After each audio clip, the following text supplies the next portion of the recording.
But what we'll do is we'll take one of these tanks, we'll keep CO2 on it. We're going to hook a hose up to some pipes over here on the ground that are going to go under this little trench we're going to walk over. This gentleman back here in the brown coat, you can kind of see that trench right. Yep, excellent, very good. And the pipes come off, and so we're going to head off that way and take a right through that garage door there.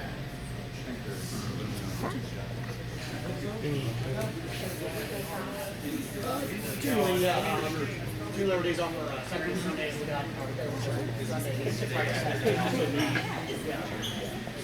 Another generally someone here every day just to check on tank. Line over there that was no longer there, we did about 39 bottles a minute. Over here we're pushing about 150 a minute. We could go faster, but our conveyors don't go that fast. On the old side we put every bottle on by hand. We took every bottle off by hand and put it in the 6-pack. We don't touch a lot of the bottles over here unless we have to. So normally, back where Carlo's standing, we have about 36 pallets of glass. There is no, a pallet of glass looks like this. It's just 5 layers. I had a truck come in Friday, but somebody stabbed a hole in the top of the box of the trailer with the glass in it with a forklift, and he said he couldn't bring it up. And I said, okay, so we'll get one Monday morning, I hope, or we are shut down. Because we have to have these, and we need, I don't know, we need about 14 pallets, about 30,000 bottles to get through Tuesday. But each pallet comes in, it's got 2,360 bottles on it. What we do is we unwrap the plastic off of it and the green banding, and we put it on this scissor lift table. At this point, we bring it up each level at a time. This magazine right here is going to shoot one whole layer of glass in to the pack-on table there. As you can see, there's no plastic or strapping on these pallets right here, and it's normally 5 high, which is about this high. So if we have a problem right here where this goes wrong, which it will, we lose a lot of glass. It's very loud. It's like a waterfall effect that all you can do is really stand back and just, nothing you can do. We grab snow shovels and red buckets, and we put them in there, and we go put a healthy supply into the ripple glass down there. Anything that hits the floor here, gone. We don't trust it because we're going to put this bottle under some pretty extreme pressures here in a second.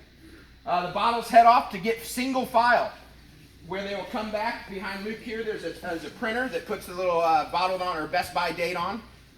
They're going to go into our rinser. So they come in, they get flipped upside down here. We rinse them with city water that's been through our charcoal filter, and then we run it through a UV sanitizer. That's it. We don't use any chemicals. The bottles head off to the north end there where they're dripping dry. They come back and they head towards, the filler. The filler's the heart of the line. This is a 4010 double pre-evac Nagima. Got it? I'm going to come back to that. So the Nagima is manufactured in 88 and 89 in East Germany. So there you go. I got the privilege of going over to Austria to kind of get trained on it real quick. It was a quick little 3-day business trip the day we figured out that we were pregnant. It was like, I left that night. She left her crying. I was like, I'm going to Austria. See ya. That was a tough week.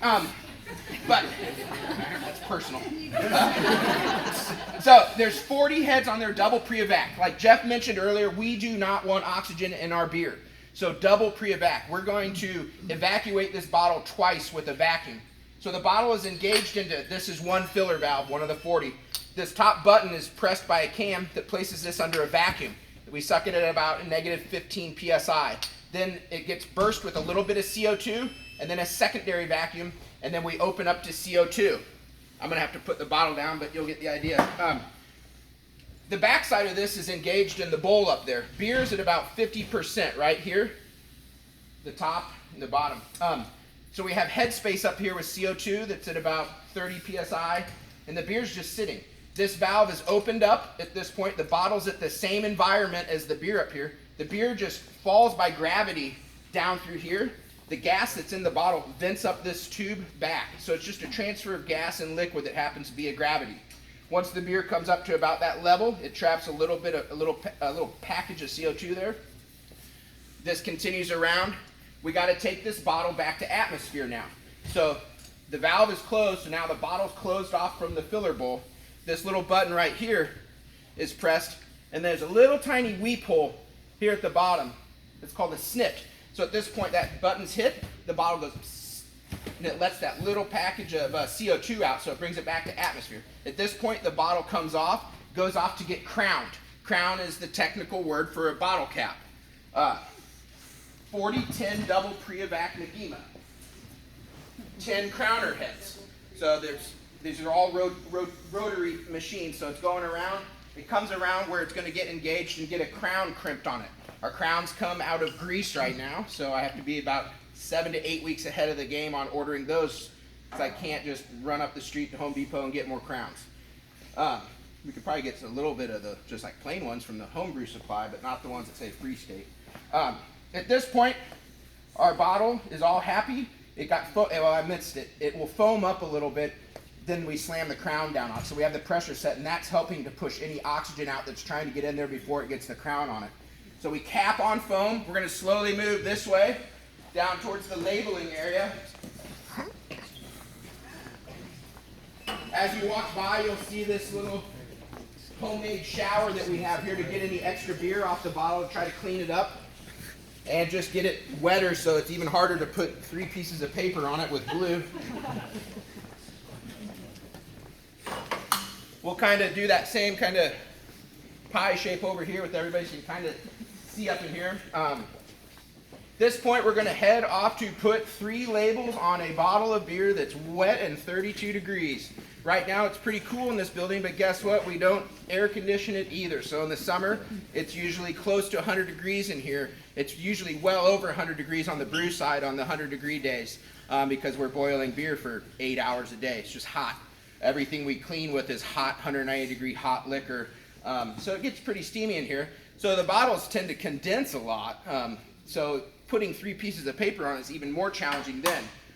So what we do is when we do fail, which we do almost every time where we have a label fall off or suck into the roller I'll talk about, we have this big conveyor here that goes backwards. So we can back up bottles here and they'll go ding, ding, ding, ding, ding, ding, ding. This one will form an eddy. So we have about 40 seconds to a minute in order to address over here before we get too many bottles over here and we'll back up into the filler. We usually, once it gets so loud in here from bottles hitting, we know to stop the filler. So we have panic buttons around. But the bottles will head off. They'll go through this air knife system that's going to try to blast all the water off, at which point they'll get engaged in the labeler. This labeler was built in 1983. It's a Krone Supermatic. It originally was used for Louisiana hot sauce, and then we had a company up in Iowa retool it to fit our label, our specs. So this is our neck label pallet. This is our body label pallet down here. What it does is it makes, we have a film of glue on this rubber roller. The label kind of goes by like that as it passes by, kind of rolls like that, picks up glue.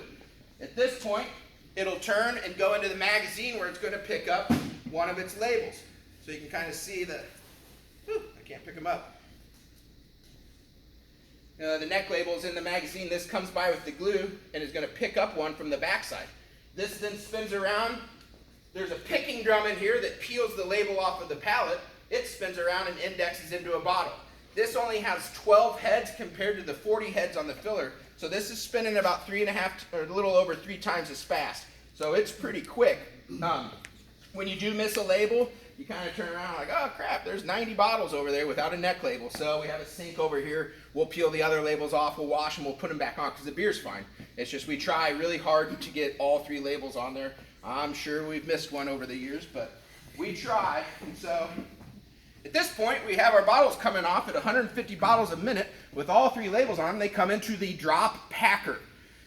This will be downstream from that other machine I told you earlier where we have the boxes with the 6-packs in it. Right now, we build our boxes back here. There's a glue gun hanging on a shepherd's hook looking thing. And there's a green machine back here that erects the 6-packs. We make a big pile of boxes. We stuff the 6-packs in there. We're doing this the Monday, the Wednesday, the Friday, the Sunday. We're doing it all the time. We fill that entire wall up over there with boxes. The pallets look like that pallet back there by Carla, the stout there. We put them online. The boxes come underneath. 48 bottles line up perfectly up top. The table down here lifts up. Those metal fingers go into the pocket cells of the 6-packs. And the floor up here just goes and all the beer drops like that. When this one goes wrong, it's fairly messy to have. I don't know if any of you ever dropped 48 bottles of beer on the floor at once. It's a mess, and we messed up.